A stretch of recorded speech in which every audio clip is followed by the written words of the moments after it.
Double engine సర్కార్తో development speedup అంటున్నారు CM Chandrababu.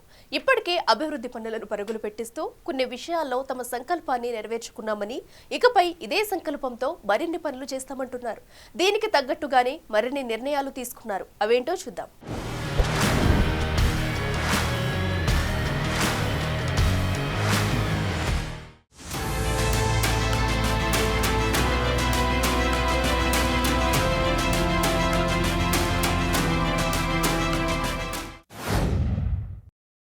Palnadu జిల్లా మాచెర్లలో నిర్వహించిన స్వర్ణాంధ్ర స్వచ్ఛాంధ్ర కార్యక్రమంలో ఏపీ సీఎం చంద్రబాబు పాల్గొన్నారు. స్థానిక చెరువు వద్ద పారిశుధ్య కార్మికులతో కలిసి చెత్త తొలగింపు కార్యక్రమంలో పాల్గొన్నారు. అక్కడ చెత్తను మొత్తం తొలగించి శుభ్రపరిచారు. ఆ ప్రాంతంలో కూర్చునేందుకు సిమెంట్ బల్లలు వేసి మొక్కలు నాటారు. ఈ బృహత్తర కార్యక్రమాన్ని నిర్వహించిన పారిశుధ్య కార్మికులను సీఎం అభినందించారు. గత ప్రభుత్వం రాష్ట్రంలో 88 మెట్రిక్ టన్నుల చెత్తను రోడ్లపై ఉంచి వెళ్లిందన్నారు సీఎం చంద్రబాబు. గాంధీ జయంతి నాటికి రాష్ట్రంలో చెత్త మొత్తం క్లీన్ చేయాలని చెబితే మంత్రి నారాయణ, మున్సిపల్ శాఖ అధికారులు, పారిశుధ్య కార్మికులు ఎంతో శ్రమపడి 100% చెత్తను తీసివేశారన్నారు. అక్టోబర్ 2 గాంధీ జయంతి నాటికి 100% లెగసీ వేస్ట్ తీయాలని చెప్పాను. మొత్తం తీసిన ఘనత ఈ రోజు నారాయణ గారికి, ఆ డిపార్ట్మెంట్ కి దక్కిందని చెప్పి నేను మీకు తెలియజేస్తున్నా. గట్టిగా చప్పట్లు కొట్టి అభినందించండి. ఇలాంటి మంచి పని చేసినప్పుడు పారిశ్రామిక శానిటేషన్ కార్మికులు, మున్సిపల్ శాఖ ఉద్యోగులు, అధికారులు, కమిషనర్లు చాలా బాగా పనిచేశారు. Good job. ఈ రోజు కూడా నేను ఒక చిన్న పని ఇచ్చి వచ్చా. ఇక్కడే ఒక యాదవ కాలనీ ఉంది. మొత్తం ఇంట్లో పేడంతా తీసుకొచ్చి రోడ్డు మీద వేశారు. చాలా చెత్తగా ఉంది. నేను అడిగా, ఎట్లున్నారు మీరంటే, అలవాటు అయిపోయిందంటే 30 ఏళ్ల నుంచి ఉంది, అట్లా ఉండిపోయాం సార్ అంటే. ఇప్పుడు ఏంటంటే, కాదు, మీరు చేసే పని మాకు నచ్చింది, మేము ఇంటికి ఒక మనిషి వచ్చా, మీరు 4 గంటలు టైం ఇవ్వండి, ఈ చెత్తంతా క్లీన్ చేసి ఇక్కడ చెట్లు పెడతామని చెప్పే పరిస్థితికి వచ్చారంటే ఇప్పుడు ఇది అవుతాను. అక్కడికి వెళ్తున్నా. ఎక్కడికక్కడ ఇలాంటి చెత్తంతా క్లీన్ చేసి పరిశుభ్రమైన వాతావరణాన్ని మనం క్రియేట్ చేసుకోవాల్సిన అవసరం ఉంది. కేంద్రంలో, రాష్ట్రంలో ఒకే కూటమి అధికారంలో ఉండడంతో డబుల్ ఇంజిన్ సర్కార్ ప్రజలకు మరింత మేలు చేస్తున్నదన్నారు సీఎం చంద్రబాబు. రాష్ట్ర ప్రభుత్వం ప్రజలకు ఇచ్చిన సూపర్ 6 సూపర్ హిట్ అయిందని, ఇప్పుడు కేంద్రం జీఎస్టీ 5 స్లాబులను 2 స్లాబులుగా మార్చిందని గుర్తు చేశారు. 99% వస్తువులు తక్కువ శాతం పన్ను కిందికి వచ్చాయన్నారు. ఇది నిజమైన దసరా, దీపావళి పండుగ అని అన్నారు. ఈ డబుల్ ఇంజిన్ సర్కార్ కేంద్రంలో, రాష్ట్రంలో 2 కూడా ఎన్డీఏ ప్రభుత్వాలు ఉన్నాయి. మనం ఈరోజు సూపర్ 6 సూపర్ హిట్ అయింది, అవునా కాదా అని మిమ్మల్ని అడుగుతున్నా. పేదవాళ్లకు న్యాయం జరిగింది. ఇప్పుడు కేంద్రం కూడా ముందుకొచ్చి జీఎస్టీ 2 తీసుకొచ్చారు. దీనివల్ల మీ యొక్క ఏదైనా కొనుక్కోవాలంటే ఒకప్పుడు రేట్ ఎక్కువ ఉండేది. పన్నులు బాగా తగ్గాయి. పన్నులు తగ్గి రేపు దసరాకు గాని, దీపావళికి గాని నిజమైన దసరా, నిజమైన దీపావళి మనం చేసుకునే పరిస్థితికి వస్తాం. ఒకప్పుడు 5 రకాలు ఉండేటివి. 5, 12, 18, 28 స్లాబులు ఉండేటివి. ఇప్పుడు 2 వచ్చాయి. అన్ని ట్యాక్సులు రద్దు చేసిన ఒకటి వచ్చింది. 5, 18 2 స్లాబ్లు ఉంటాయి. అంటే ఈ రోజు దగ్గర 99% మేర వస్తువులన్నీ 5% గానీ 0 గానీ వస్తున్నాయి. స్వచ్ఛ ఆంధ్ర అంటే కేవలం రోడ్లు పరిశుభ్రంగా ఉండడమే కాదు, మురుగు కాల్వలు శుభ్రం చేయడం మాత్రమే కాదని, పర్యావరణాన్ని కాపాడుకోవాలన్నారు. అందుకు మనం చెట్లు పెంచాలన్నారు సీఎం. 2047 నాటికి రాష్ట్రంలో 50% గ్రీన్ కవర్ ఉండాలి. ప్రస్తుతం 31% గ్రీన్ కవర్ ఉన్నది. రాబోయే 4 సంవత్సరాలలో దాన్ని 38% తీసుకువెళతాం. అందుకు ప్రతి ఒక్కరూ మొక్కలు నాటాలి. ప్రతి మనిషి ఒక చెట్టు నాటితేనే గ్రీన్ కవర్ పెరుగుతోంది. స్వచ్ఛ ఆంధ్రప్రదేశ్ అంటే రోడ్లు క్లీన్ గా ఉండడమే కాదు, పరిసరాలు శుభ్రంగా ఉండడమే కాదు, మురికి కాలువలో ఉండే మురుగునీరు ట్రీట్మెంట్ చేయడమే కాదు, ఎక్కడికక్కడ గ్రీన్ గా ఉండాలి, చెట్లు పెట్టాలి. ఆ విధంగా నేను ఒకటే ఆలోచిస్తున్నాను.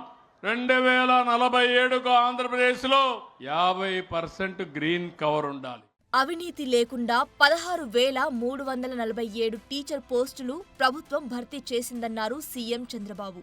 10 లక్షల కోట్ల రూపాయల పెట్టుబడులు తెచ్చామని, తద్వారా 9 లక్షల మందికి ఉద్యోగాలు వస్తాయన్నారు. ఎన్నికల ముందు ఇవన్నీ చెప్పాను, ఇప్పుడు చేసి చూపిస్తున్నానని తెలిపారు. ప్రజల ఆరోగ్యం కోసం Sanjeevani project తీసుకువస్తున్నామన్నారు.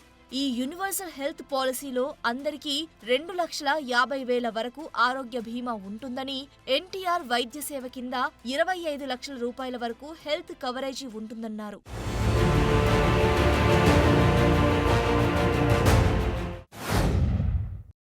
CM Chandrababu assembly సమావేశాల్లో పాల్గొన్నారు. హంద్రీ నీవా సుజల స్రవంతి ప్రాజెక్టును 1987లో ఎన్టీఆర్ సంకల్పించారని, 1996 మార్చి 11న జీడిపల్లి వద్ద తాను శంకుస్థాపన చేశానని గుర్తు చేశారు.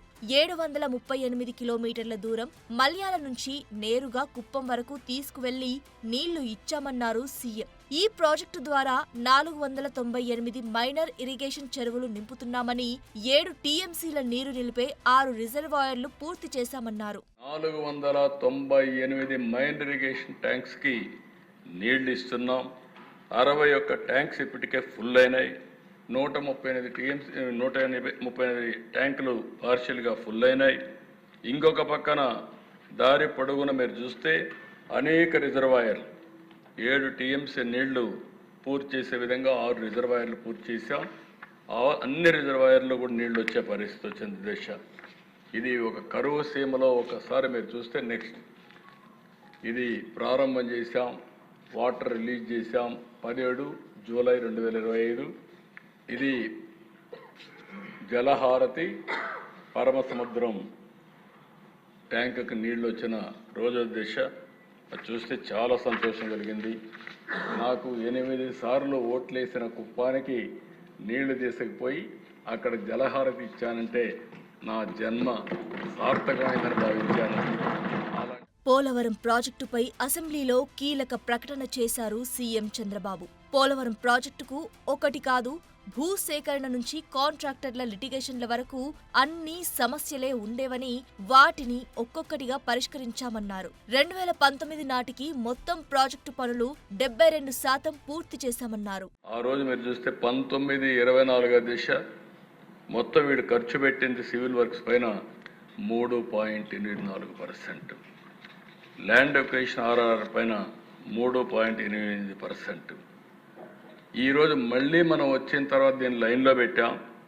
ఈరోజు గర్వంగా చెప్తున్నా 86.1% సివిల్ వర్క్స్ పూర్తయినాయి. R&R కూడా పూర్తి చేస్తున్నాం. 2027 డిసెంబర్ నాటికి పూర్తి చేసి జాతికి అంకితం చేసే బాధ్యత ఈ ప్రభుత్వం తీసుకుంది. సీఎం చంద్రబాబు అధ్యక్షతన జరిగిన ఏపీ కేబినెట్లో కీలక నిర్ణయాలు తీసుకున్నారు.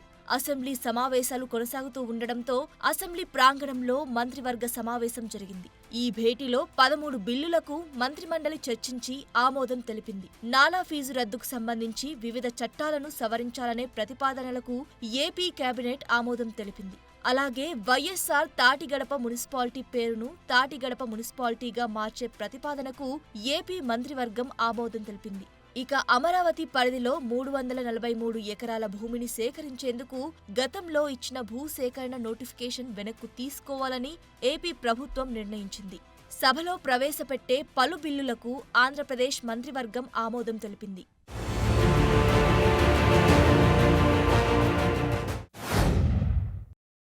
నెల్లూరు జిల్లాలో జరిగిన రోడ్డు ప్రమాదంలో మృతి చెందిన వారి కుటుంబాలకు రాష్ట్ర ప్రభుత్వం అండగా నిలిచింది. సీఎం చంద్రబాబు ప్రభుత్వం నుంచి పరిహారం ప్రకటించారు. మృతుల కుటుంబాలకు 5 లక్షల చొప్పున 35 లక్షల పరిహారం అందించాలని అధికారులను ఆదేశించారు.